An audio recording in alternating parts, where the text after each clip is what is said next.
pentas sing pamungkas. Kari sing terakhir tari jaranan sendiri gaya putra dilanjutkan keprukan Singo Barong. Ning saderengipun katuraken sepisan malih para pamirsa, mbok menawa dulur-dulur tulung agung kok ngersakne Agung Budaya bisa menghubungi Mas Kentung ini. Mas Kentung, cocok Mas nggih? Nggih. Dan ini para pengrawit ini rata-rata adalah para mahasiswa isi Surakarta. Terus panjenengan mboten nguciwa ento ngersakaken Agung Budaya. Sekali lagi tanggal 17 Mei Agung Budaya main di rumahnya Pas Kamto Desa Kedoyo Kecamatan Sendang, dilanjutkan 3 Agustus Agung Budaya di rumahnya Mbah Sari Baran Kedoyo Sendang. Tanggal 6 Agustus malam Agung Budaya main di rumahnya Mbak Lina Lunggi Kedoyo Sendang. Untuk itu para pamirsa dan juga para YouTuber kalau ngersakne mengliput dari Agung Budaya nanti dipersilahkan monggo. Sekali lagi selamat malam dan selamat malam juga para pemirsa yang ada di rumah. Dari Bahen ada 50 para pemirsa yang ada di Kedoyo yang ada di rumah bisa mirsani di televisi lewat YouTuber Kayin atau Mbah Kayin. Oke? Dan kita persilakan untuk pamungkas pagelaran ing dalu punika saking putra-putra Agung Budaya kala kejengaken keprukan Singo Barong Agung Budaya. Saksana angundang wadya Nara samya nara patya ang mapaksang nara kancange wosamapta kancange wosamapta siyaga samya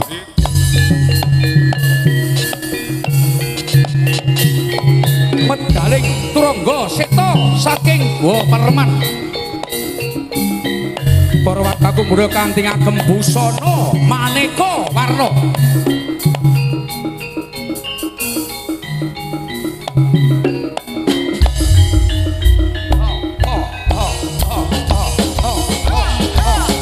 Medaling turangga Perman ngagem busana itu sarwa endah milangun. Titik turangga kang warna abrit ler pindha untel hanebo para sang nata ingkang titik turangga tansah kantos gagah piteksa mantap tangguh tanggah jroning pangangkah nindakne pakaryan ing sasana maja panggung tulung agung.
Yeah.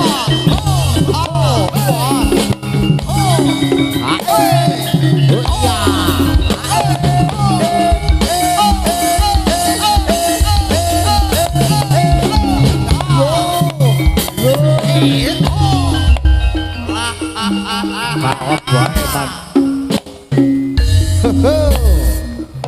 Yeay.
Budeling prawadya bala aniten turangga gebyer-gebyer sanane surake kota ruko arep suku muro sayek iden ditulodo ampomo aku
Prayitna waspadana sing ati-ati